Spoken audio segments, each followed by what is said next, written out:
Hey, Wally, put that computer away and get ready for lunch. It was Dale. Rats, I hate when that happens. Every time I get into a good part of one of my stories, somebody has to interrupt me. But I figured this interruption was for a good cause. I mean, he did say lunch, right? I pressed F10 and shut old Betsy down for a while. I figured I'd have plenty of time to get back to Mutant Man and Dr. Ghastly, the gorilla. That is, if the real Gary Gorilla didn't get me first. The three of us stumbled out of the cafeteria. The cafeteria is what the counselors called it, but by now we'd given it another name. The toxic waste site. The only thing decent to eat were the half-frozen burritos. Well, they weren't supposed to be half-frozen, but the cook wasn't crazy about slaving over a hot oven, so there they were, direct from the freezer and onto our plates. The trick was to think of them as cheese and bean popsicles instead of burritos.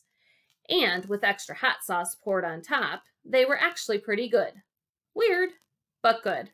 I was busy crunching away on my third one as we staggered out the doors. So did you get the title in there? My life is a smashed up burrito with extra hot sauce.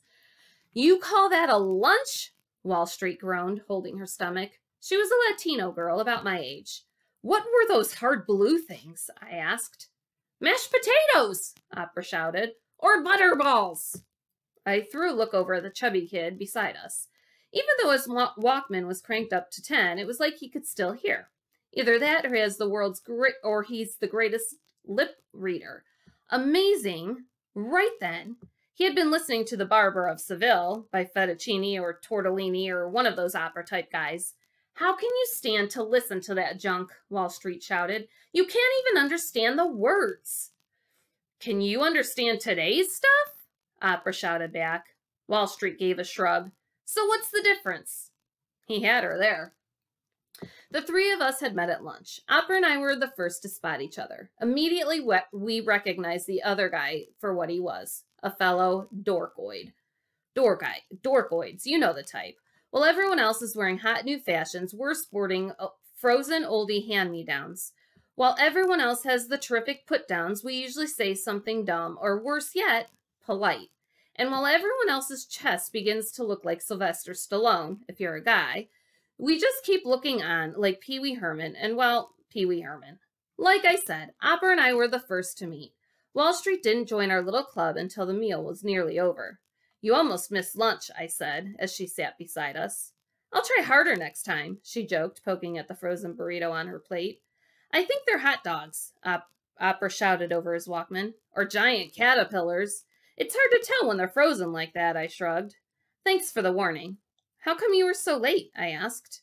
I was looking for an electrical outlet. There aren't any in the cabins. Why do you need an electrical outlet? Opera shouted. To recharge my cell phone, she said. I gave Opera a look.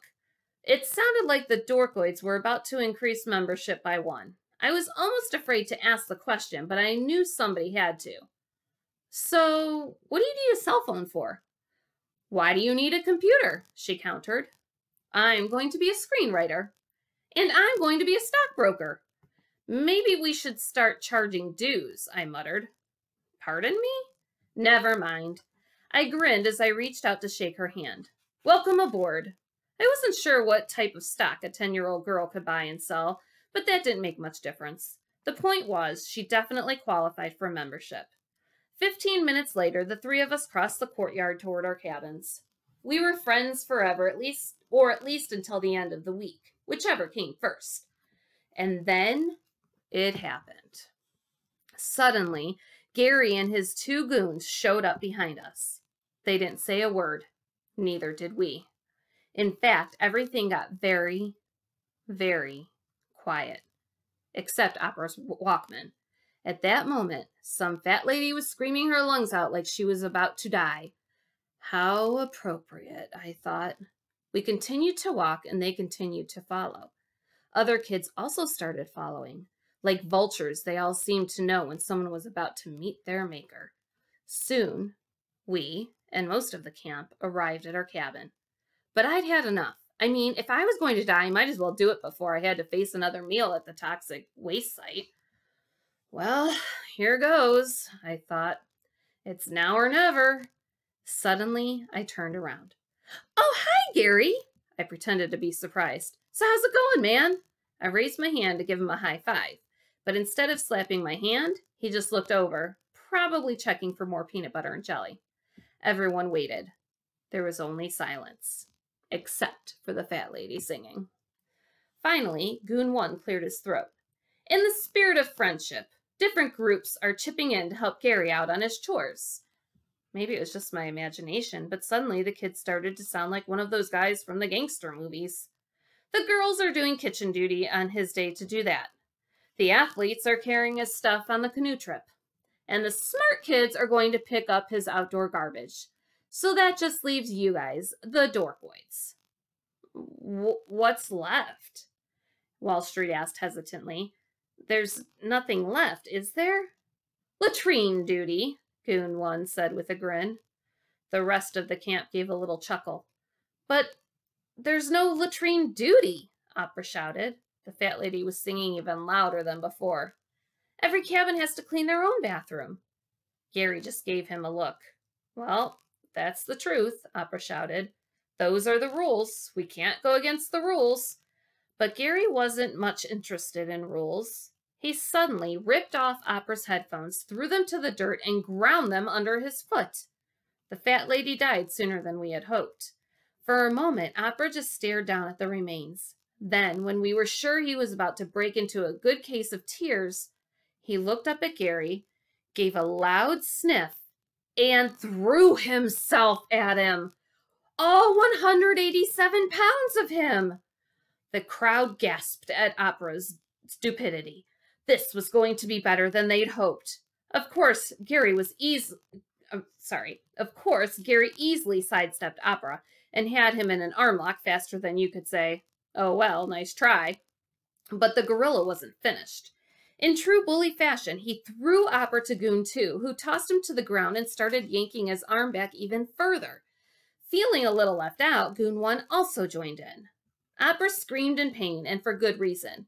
I had no idea arms could be bent back so far. Without stopping to think, I suddenly leaped at the goons and tried to pry them off. I would have had them, too, if I wasn't holding the burrito in my hand, and if I wasn't outweighed by a few 100 pounds. Finally, one of them grabbed me by the shoulder and sent me spinning right back into old buddy Gary. For a moment, the expression in Gary's eyes was shock. I didn't understand. And I looked lower and saw my smashed burrito with extra hot sauce smeared all across his neck and chin. By now, the whole camp was there, and in a second, everybody was laughing. Not great news. Gary was a little sensitive in the being laughed at department. Then someone began to clap, and then another, and then another. Before we knew it, everyone in camp was laughing and clapping. Everyone but Gary. And me. Ever so slowly, Gary reached up and wiped the burrito goop off his neck. Then he smashed the goop right into the center of my chest. A little harder than I felt necessary to make his point. Next, he clenched his fist.